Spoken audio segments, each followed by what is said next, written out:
Bom dia, meus irmãos, meus amigos aqui do nosso grupo Grãozinhos no Caminho, do nosso canal do YouTube. Sejam todos bem-vindos mais uma vez, mais uma quinta-feira, ao nosso pequeno estudo, a nossa leitura diária do Evangelho segundo o Espiritismo, do Livro dos Espíritos, nossos Grãozinhos no Caminho dessa quinta-feira, hoje dia 6 de novembro. O Evangelho traz para a gente hoje ainda o capítulo 13, que a vossa mão esquerda não saiba o que dá a vossa mão direita. Os órfãos. Meus irmãos, amai os órfãos. Se soubesseis quanto é triste ser só e abandonado, sobretudo na infância. Deus permite que haja órfãos para nos exortar a lhe servirmos de pais. Que divina caridade ajudar uma pobre criança abandonada, impedi-la de sofrer fome e frio, dirigir sua alma a fim de que não se perca no vício. Quem estende a mão à criança abandonada é agradável a Deus, porque compreende e pratica a sua lei. Pensai também que frequentemente a criança que socorreis vos foi cara numa outra encarnação, e se pudesseis vos lembrar, não seria mais caridade, mas um dever. Assim, pois, meus amigos, todo ser sofredor é vosso irmão e tem direito à vossa caridade. Não essa caridade que fere o coração, não essa esmola que queima a mão que a recebe, porque vossos óbolos frequentemente são bem amargos. Quantas vezes eles seriam recusados se em casa a doença e a privação não os esperassem? Dai delicadamente, acrescentai ao benefício o mais precioso de todos os benefícios, uma palavra, uma carícia, um sorriso amigo. Evitai esse ar de proteção que fere de novo o coração que sangra, e pensai que, fazendo o bem, trabalhais para vós e para os vossos. Um Espírito Familiar, Paris, 1860. Gente, órfãos são todos aqueles, hoje, são todos aqueles que não encontram, o apoio, uma carícia, uma palavra amiga, São todos aqueles que dependem da nossa caridade, do nosso amor, para continuarem nessa vida, para terem uma vida melhor. Quando esse espírito familiar, em 1860, ele falou sobre os órfãos, ele usou o que mais tinha de exemplo naquela época, porque naquela época era muito comum você ver crianças na rua, sozinhos, órfãos mesmo, sem pai nem mãe, pedindo ajuda, pedindo auxílio, passando necessidades. Então, era muito comum isso. Hoje é mais difícil você ver na rua crianças pedindo. Hoje você vê crianças aí vendendo doces, vendendo balas, alguma coisa nos semáforos, pedindo mesmo. Hoje você não encontra muito facilmente, mas ainda existem muitos ainda. Então, nós como cristãos, como seguidores do Cristo, nós temos o dever de poder ajudar essas crianças, de correr atrás de um auxílio para essas crianças que ainda existem. Mas nós temos que lembrar que por trás dessas crianças abandonadas, vamos dizer assim, existem pais necessitados, que às vezes não podem estar ali no lugar das crianças pedindo um auxílio, pedindo uma ajuda. Nosso dever o que é? Procurá-los. Muitas vezes eles não vêm atrás de nós, por conta de quê? Por conta do orgulho, por conta do medo de ouvir um não. Então eles não nos procuram. E nós temos o dever de procurá-los, a obrigação de procurá-los, para tentar amenizar o sofrimento deles. Para tentar amenizar esse sofrimento. E se a gente conseguisse, às vezes, lembrar de alguma coisa das nossas vidas passadas, nós poderíamos encontrar lá no passado nosso alguns desses que nós estamos tentando ajudar, que nós estamos procurando ajudar. E a gente ia ver que esses foram ajudados já por nós ou nos ajudaram também lá no passado. né? Então seria nada de caridade, seria dever, né? Seria um dever. Então vamos procurar, gente, quando a gente for fazer esse tipo de trabalho, né? Procurando fazer a caridade, vamos fazer humildemente, né? Sem falar nada com eles, simplesmente ajudá-los. Eu digo falar nada em relação àquilo que nós estamos dando ali de material para eles, viu, gente?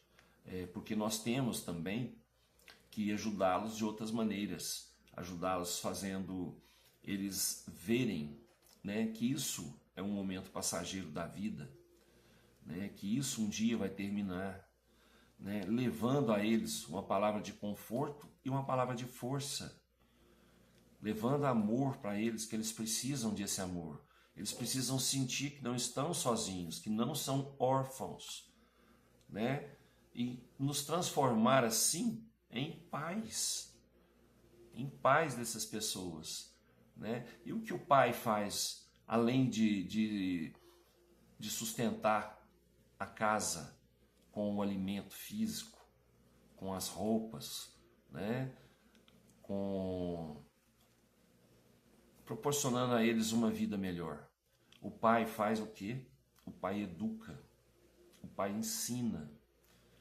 E que tal se a gente, né, além de ajudar materialmente, a gente educasse, ensinasse, procurasse uma maneira, né, de orientá-los, né, a conseguir se sustentarem, a buscarem dentro de si a força para persistirem no caminho, procurando sempre algo de melhor na vida, não deixá-los desistir da vida. Porque quantas pessoas desistem da vida e hoje a gente não fica sabendo disso, né?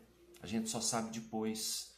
Então a gente não consegue enxergar ali, né, uma pessoa que está nesse estado. A gente não consegue imaginar uma pessoa que está num estado, né, de depressão forte, procurando às vezes o fim de sua vida. Vamos procurar, gente, uma maneira de fazer a caridade sem machucar aquele que está recebendo a caridade, machucar mais, porque o coração daquele já está machucado, né? Então vamos procurar sempre fazer a caridade em silêncio, sem alardar isso, tá? Para não machucar mais aquele que está recebendo ali a caridade. É obrigação nossa como cristãos, né? E vamos lembrar sempre que a caridade que a gente faz para o próximo, nós estamos fazendo para nós, tá? Para nosso próprio crescimento. Então nós estamos ajudando ali, estamos nos ajudando também, tá certo? Jesus nos fortaleça para isso. O Livro dos Espíritos traz para a gente hoje a questão 997. Vê-se espíritos de uma inferioridade notória, acessíveis aos bons sentimentos e tocados pelas preces que se fazem por eles. Como se dá que outros espíritos, que se deveria crer mais esclarecidos, mostrem um endurecimento e um cinismo dos quais nada pode triunfar? A prece não tem efeito senão em favor do espírito que se arrepende. Aquele que, possuído pelo orgulho, se revolta contra Deus e persiste no seu descaminho, exagerando-o ainda, como fazem os espíritos infelizes, sobre eles a prece nada pode e não poderá nada, senão no dia em que uma luz de arrependimento se manifeste neles. Não se deve perder de vista que o espírito, depois da morte do corpo, não se transforma subitamente. Se sua vida foi repreensível, é porque ele era imperfeito. Ora, a morte não o torna imediatamente perfeito. Ele pode persistir em seus erros, em suas falsas opiniões, em seus preconceitos, até que seja esclarecido pelo estudo, pela reflexão e pelo sofrimento.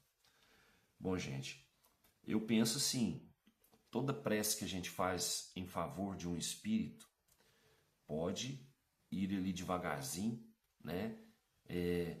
Já tem aquele ditado, né? Água mole em pedra dura, tanto bate até que fura.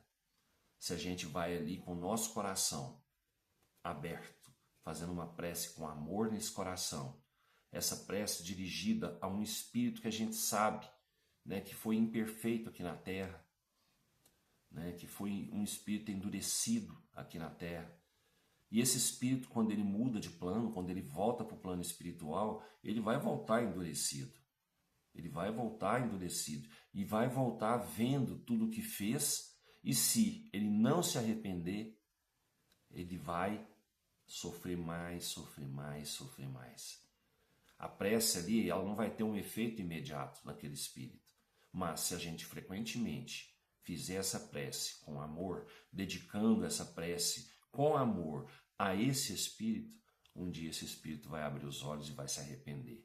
Mas isso depende de quê? Depende do livre-arbítrio desse espírito, né? Até o dia que ele se arrepender mesmo e receber essa prece ali de peito aberto, com gratidão, com amor, com reconhecimento. Aí ele vai começar a se transformar, vai começar a melhorar espiritualmente, né? Todos um dia já passaram ou vão passar por isso. Então, vamos continuar sim em preces, tá? Aqui ele fala que a prece não tem efeito senão em favor do espírito que se arrepende. Eu, no meu pensar, eu acho que o espírito, ele recebe essa prece de todo jeito, né? Só que enquanto ele estiver endurecido, espírito ali revoltado, essa prece vai ter menos efeito nele. Mas devagarzinho, essa prece vai ajudando a ele, né, a enxergar que mesmo ele sendo um espírito ruim aqui na Terra, ele tem pessoas que ainda rezam por ele, que ainda pedem por ele, e ele vai enxergar que isso vai ajudar ele a melhorar. Tá certo? Que Jesus nos abençoe, nos dê uma ótima quinta-feira, com muita paz, muita luz, muito amor no coração, muito trabalho e muita saúde. Fiquem todos com Deus. Até amanhã, se Ele quiser, e eu tenho certeza que Ele quer. Beijo no coração, pessoal.